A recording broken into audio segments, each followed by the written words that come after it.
तो मैं ये कह रहा था कि हम लोग इस एक्सरसाइज को अब स्टार्ट करते हैं। एक्सरसाइज 3.1 को पढ़ने से पहले आप लोगों को थोड़ा सा और याद दिला दूँ।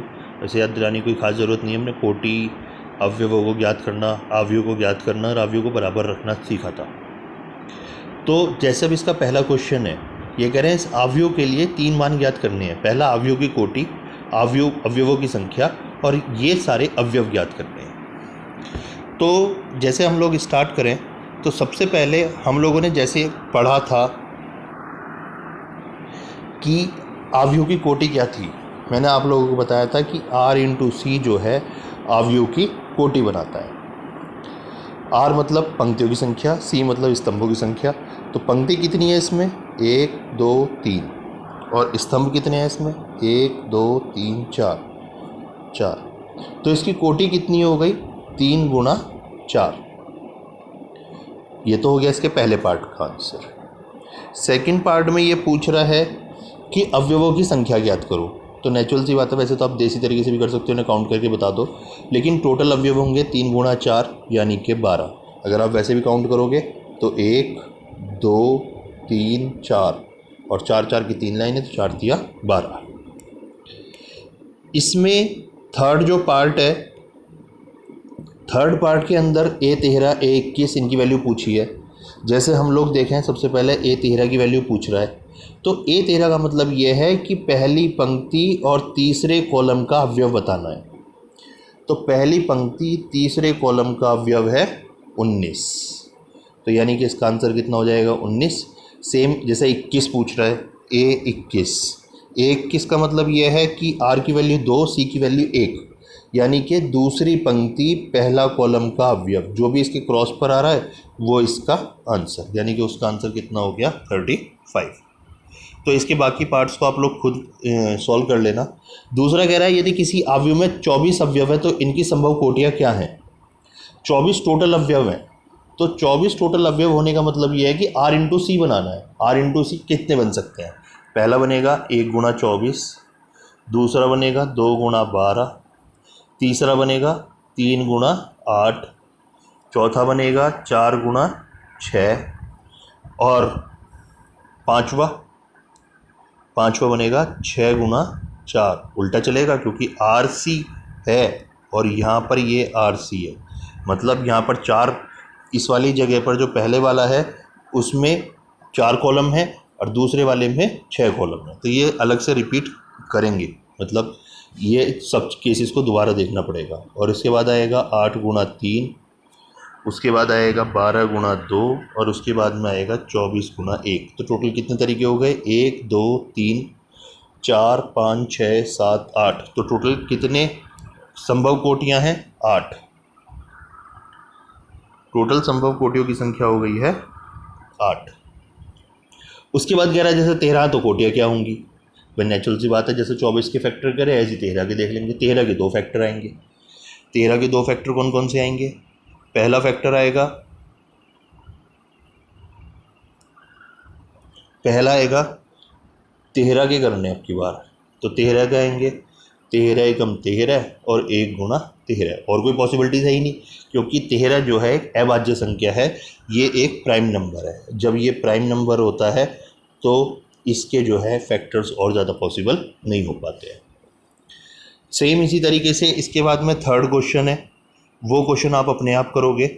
चौथा क्वेश्चन में कह रहा है कि एक 2x2 का एक अवयव बनाना है जिसके अवयव ये 3 तरीके से करने हैं। मतलब ये वास्तव में 3 क्वेश्चन है। पहले क्वेश्चन में Aij की वैल्यू ये है, दूसरे में Aij की वैल्यू ये है और तीसरे में Aij की वैल्यू ये है। तो हम लोगों को इसमें Aij की वैल्यू यूज़ कर आपको अवयव बनाना है। तो भैया जी अवयव बनेगा कैसे? ये मैंने एक क्वेश्चन सॉल्व करने की कोशिश करी है आप लोगों के लिए। पता नहीं देखो क्या क्या कराओगे मेरे से। खैर, जैसे इसका पहला वाला पार्ट था तो उसमें Aij की वैल्यू दे रखी है i प्लस जे का होल स्क्वायर अपॉन 2 और हमने 2x2 का मैट्रिक्स ज्ञात करना है। 2x2 का मतलब यह है कि 2 कॉलम 2 वे हों इस रोज। तो A11 A12 A21 A22 ये इसके 4 वो बैठेंगे। उसमें हमें ये सारी वैल्यूज़ निकालनी है। जैसे पहले अगर मैं पहले वाले केस की बात करूं तो A11 निकालना है। A11 का मतलब ये है कि यहाँ पर I की वैल्यू भी 1 है और J की वैल्यू भी 1 है। तो जो ये वाली जगह थी यहाँ पर हम ये मान रखेंगे I और J के, तो वो आ जाएंगे I की जगह पे भी 1, J की जगह पे भी 1, और रखकर आ गया 1 + 1 का होल स्क्वायर बटे 2 यानी कि 2। सेम ऐसी A12, A21, A22 की मैंने वैल्यू निकाली है। और फिर ये जो चारों वैल्यू निकली हैं कौन कौन सी, A11, A12, A21, A22, इन चारों वैल्यूज़ को मैंने यहाँ ला कर रख दिया है। तो उससे हमारे ये मैट्रिक्स तैयार हो गया जो उसने हमसे पूछा था। तो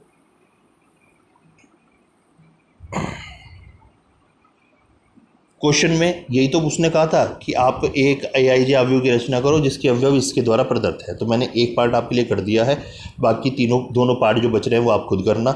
सेम 5th क्वेश्चन है। इसका जो पहले वाला पार्ट है जो मैंने कल एग्जांपल समझाया था ये उसी की तरीके से है, मॉड वाला है। ध्यान रखना नेगेटिव साइन जो है जब आएगा तो वो रिमूव हो जाएगा, उस चीज़ पर खास ध्यान रखना।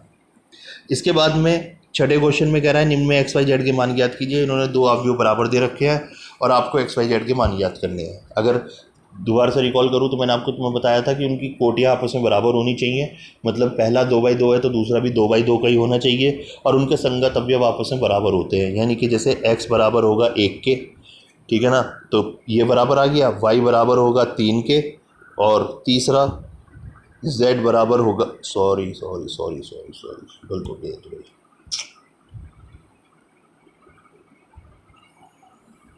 संगत अवयव बराबर आने थे, गलत हो गया। x की वैल्यू आएगी 1 और y की वैल्यू आएगी 4 और z की वैल्यू आएगी 3। संगत मान आपस में बराबर बराबर आने हैं, ठीक है ना। तो सेम इस तरीके से आप जो है इसको बस ये लिख सकते हो कि दोनों पक्षों के संगत पक्षों की दोनों पक्षों के संगत अवयवों की तुलना करने पर, और उसको जो है इस तरीके से तुलना करके आप डायरेक्ट XYZ के मान लिख सकते हो। इसके अगर मैं अब सेकंड पार्ट की बात करूं तो उसमें आपको 2-3 इक्वेशन बनेंगी। जैसे पहले यहाँ से तो आप सीधा एक z की वैल्यू निकाल सकते हो जो 0 निकल आएगी, क्योंकि 5 + z 5 के बराबर होगा, 5 से 5 कैंसिल होगा तो z की वैल्यू आ जाएगी 0। सेकंड बनेगा x + y = 6 का, और एक इसकी इक्वेशन बनेगी यहाँ पर x y = 8। यानी कि मेरा कहने का मतलब ये है कि आपके पास में दो इक्वेशन होंगी, एक होगी x + y = 6 के और दूसरी होगी x y = 8 के। अब तुम लोगों ने एक फार्मूला पढ़ रखा होगा, वो है x + y का होल स्क्वायर बराबर क्या होता है, x - y का होल स्क्वायर और प्लस आ जाएगा 4xy। ये फार्मूला पढ़ रखा है ना। तो यहाँ पर 6 का स्क्वायर करोगे तो 36 आ जाएगा, माइनस 8 चौक 32 इधर कर देते हैं तो ये बचेगा x - y की पावर 2। तो इसमें आ जाएगा, वहाँ बैठा था x + y बराबर, एक तो आ गया था 8 नहीं सॉरी 6, क्या आ गया था 6, और दूसरा आया था x - y का होल स्क्वायर बराबर 4 बचता, तो x - y बराबर 2। एक इक्वेशन आपके पास में ये हो गई और सेकंड इक्वेशन हो गई आपके पास में ये। इन दोनों इक्वेशन को 8th क्लास के मेथड से आप लोग सॉल्व करके x और y की वैल्यू फाइंड कर सकते हो। अगर ये चीज़ अब नहीं समझ में आई है तो हम लोग इसका करते हैं एक और पार्ट, 7th वाला पार्ट करते हैं। 7th क्वेश्चन में करते हैं। उसमें क्या कह रहा है कि a - b = -1, ये मतलब बराबर है ABCD के मान ज्ञात करने हैं। तो वही चीज़ें होंगी, समीकरणें बनेंगी, a - b बराबर 1 बनेगी, एक बनेगी 2a - b = 0, और सेम इसकी बनेगी इक्वेशन एक ये, और लास्ट एक इक्वेशन बनेगी आपके पास में ये। आपके पास में टोटल कितने अननोन्स हैं, आपके पास है टोटल 4 अननोन, ABCD 4 अननोन। तो ये चारों अननोन को फाइंड करने के लिए आपके पास में कितनी इक्वेशन बन रही हैं, आपके पास में इक्वेशन बन रही हैं 4, पहली, दूसरी, तीसरी और ये चौथी। यानी कि 4 अननोन है 4 इक्वेशन से, तो आप इन चारों को उनको सॉल्व करके कर सकते हो। जैसे अभी मैं आपको दिखा देता हूँ, एक बार मैंने आपके लिए करा है ये वाला क्वेश्चन, एक सेकेंड, ये रहा।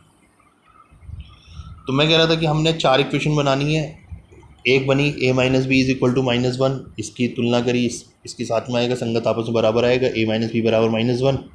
दूसरी इक्वेशन बनेगी नीचे से 2a minus b is equal to 0। तीसरी इक्वेशन बनेगी इस जगह से, यानी कि 2a plus c is equal to 5। और चौथी इक्वेशन बनेगी 3c plus d is equal to 13। ये चार इक्वेशन हो गई। समीकरण नंबर 2 को पहले हमने यूज़ करा और उससे क्या लिया कि 2a minus b is equal to 0, तो b की वैल्यू 2a आ गई। अब हमने ये क्या काम करना है कि ये जो b की वैल्यू है इसे पहली इक्वेशन में सब्स्टिट्यूट करेंगे। तो क्या आएगा, a minus 2a is equal to -1, और इसको सिंप्लीफाई करके a की वैल्यू 1 आ जाएगी। अब a की वैल्यू अगर आप चाहो तो यहाँ भी रख सकते हो, नहीं तो समीकरण 2 में भी सीधा ले जाकर रख सकते हो, जो मैंने समीकरण 2 से लिखा है। तो उससे b is equal to 2a, यानी कि 2 इंटू 1 2 निकल कर आ जाएगा। अब a की वैल्यू हमने रखनी है समीकरण नंबर 3 में। क्यों? क्योंकि वो समीकरण है हमारे पास में a और c में, a की वैल्यू हमारे पास है तो उससे में c की वैल्यू निकल कर आ जाएगी 3। और लास्ट में जो है 3c plus D, fourth equation से 3c प्लस डी करेंगे तो c के प्लेस पर 3 लिखेंगे, 3 into 3 9 plus d is equal to 13, यानी कि इससे d की वैल्यू आ जाएगी 4। चार इक्वेशन यूज़ करी हैं, चारों अननोन की आपने वैल्यू निकाल दी, और इस तरीके से जो है आप इस क्वेश्चन को पूरा अपनी तरीके से कर सकते हो। इसके बाद में 8th क्वेश्चन में कुछ नहीं है, एक वर्गाव्यू बनाना है। यदि मतलब ये पूछ रहा है कि क्या ये पॉसिबल है, एक वर्गाव्यू कब पॉसिबल है। मैंने आप लोगों को बताया था वर्गाव्यू जब होता है जब नंबर ऑफ़ रोज़ जो है नंबर ऑफ़ कॉलम के इक्वल होती हैं। Number of row number of column के इक्वल होती है, यानी कि r इज़ इक्वल टू होना चाहिए c के, यानी कि रो है m और कॉलम है n, तो m is equal to n होगा, तो इसका c वाला आंसर हो जाएगा। 9th क्वेश्चन में आपसे क्या कह रहा है, 9th क्वेश्चन में कि आप x और y के प्रदत्त मानों की जो है किन मानों के लिए x जो है ये दोनों समूहों को आपस में बराबर होंगे। तो आपने कुछ नहीं करना, इन दोनों अवयवों को आपस में बराबर लिखना और अवयवों को बराबर लिख के संगत अवयवों की तुलना कर लेना, यानी कि x प्लस 3x प्लस 7 जो है 0 के बराबर होगा। जब 3x प्लस 7 0 के बराबर होगा तो x की वैल्यू आ जाएगी -7/3, ठीक है ना, -7/3, ये तो ऑप्शन ही नहीं दे रखा है।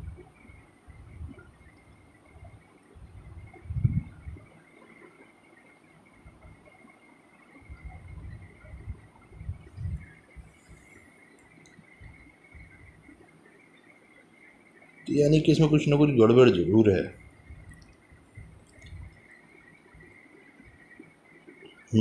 इस वाले अवयव में कोई ना कोई गड़बड़ जरूर है, वरना यहाँ 2 केस का इशू बन रहा है। अगर हम लोग ऊपर वाले मान को देखेंगे 3x प्लस 7 वो 0 के बराबर लेंगे, तो 3x प्लस 7 जब 0 लेंगे तो x इज इक्वल टू आएगा -7/3।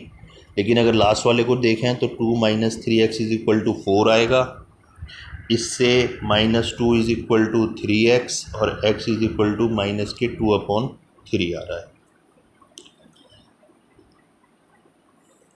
वैसे अगर मैं देखूं तो ये वाला ऑप्शन बन सकता है, पर ये बनेगा जब यहाँ पर कुछ और हो, ठीक है ना।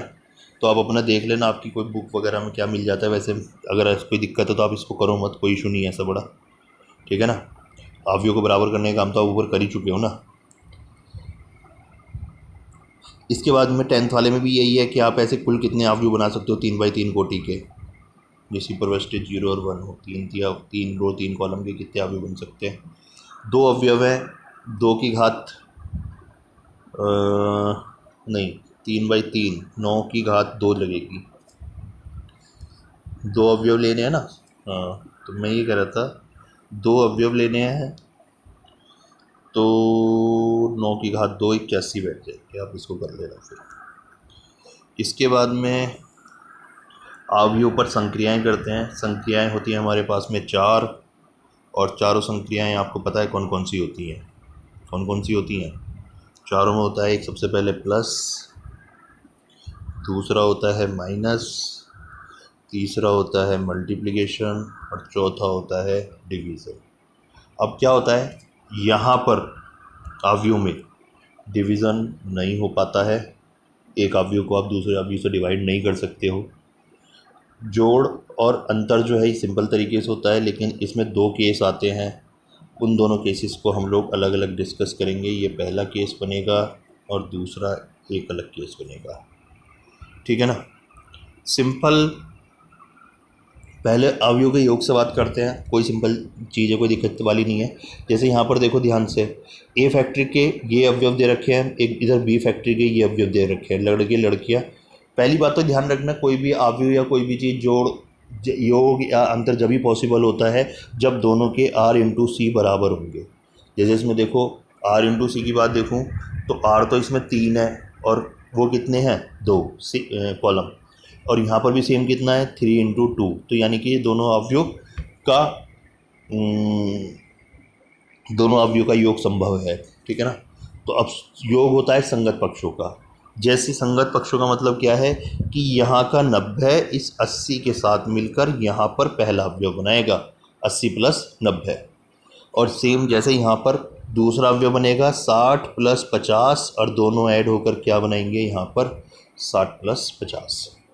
सेम इसी तरीके से इसके बाकी अवयव भी जुड़ेंगे। 70 प्लस 75 करके यहाँ पर आ रहा है, 65 प्लस 55 करके 65 प्लस 55 यहाँ आ रहा है, और बाकी भी आप अपने आप देख सकते हो।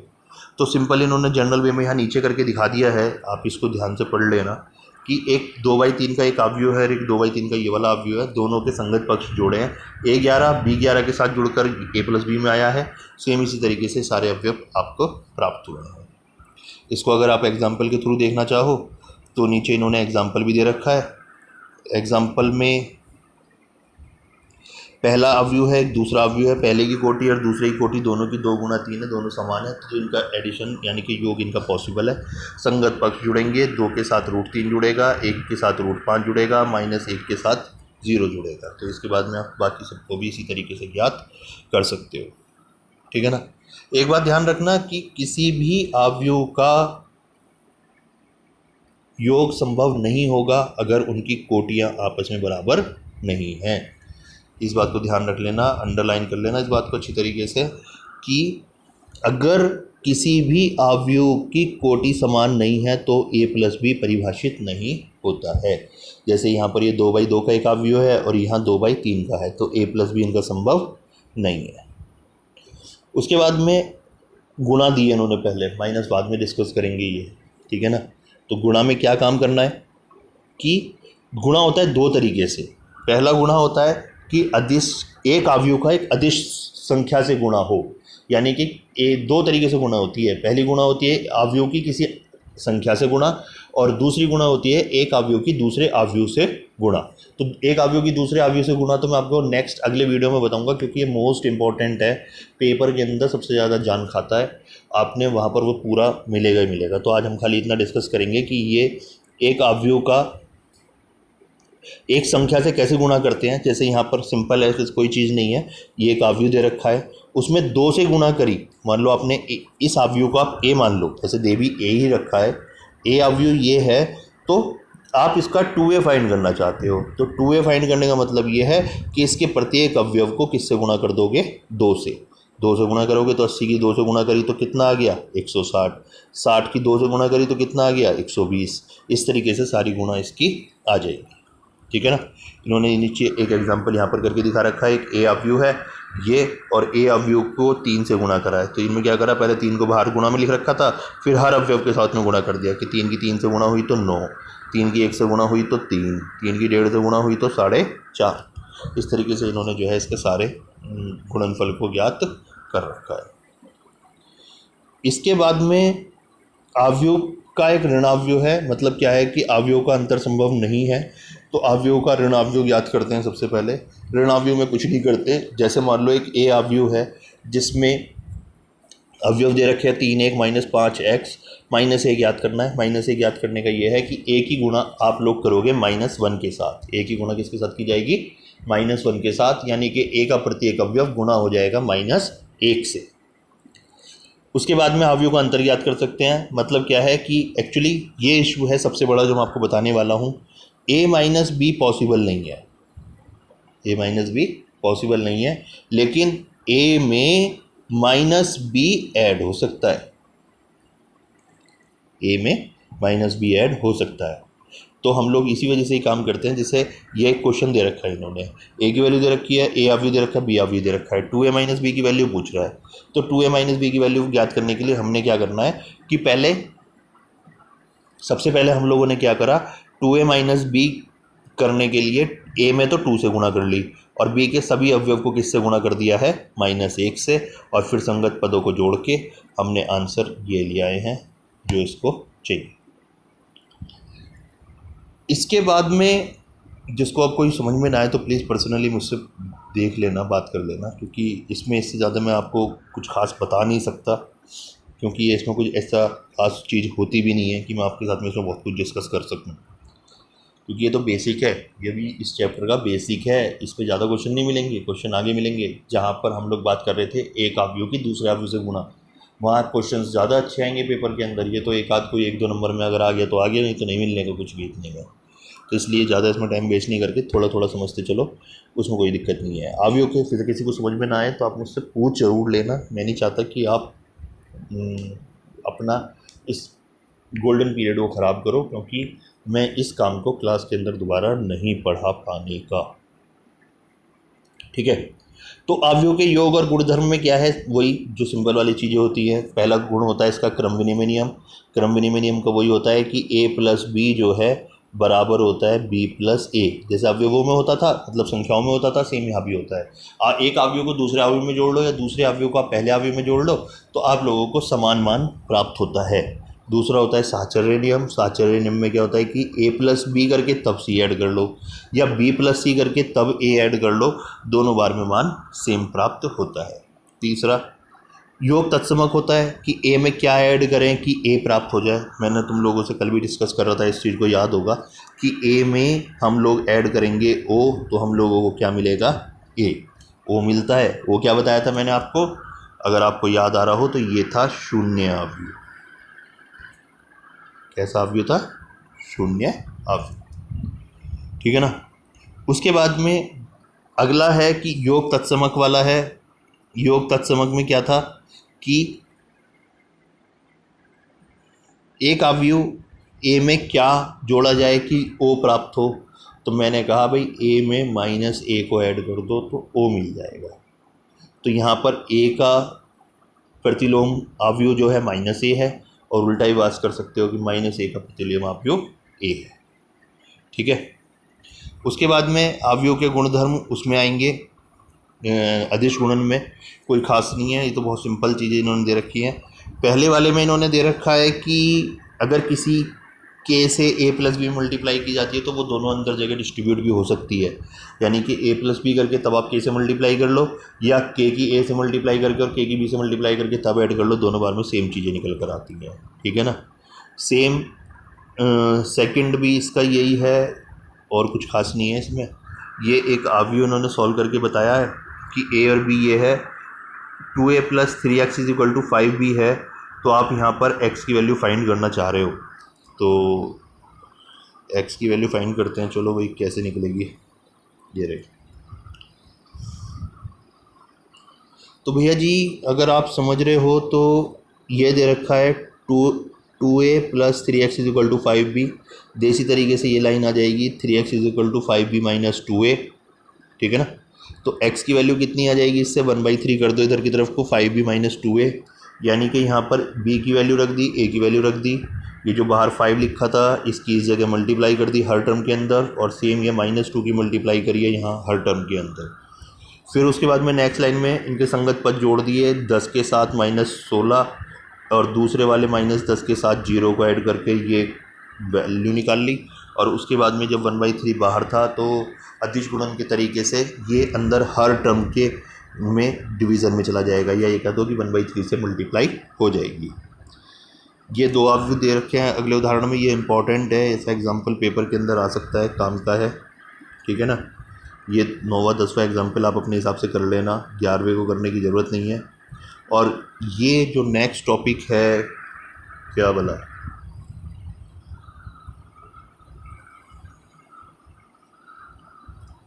ये आव्यूह का गुणन मोस्ट इम्पॉर्टेंट है ये, और इसको हम लोग डिस्कस करेंगे कल नेक्स्ट वीडियो में। यहाँ तक के लिए इतना ही। जिसको कोई भी इशू हो भैया पूछ लेना, पढ़ने में दिमाग लगाना, 12th क्लास है, बाकी तुम सब लोग समझदार हो। बाय।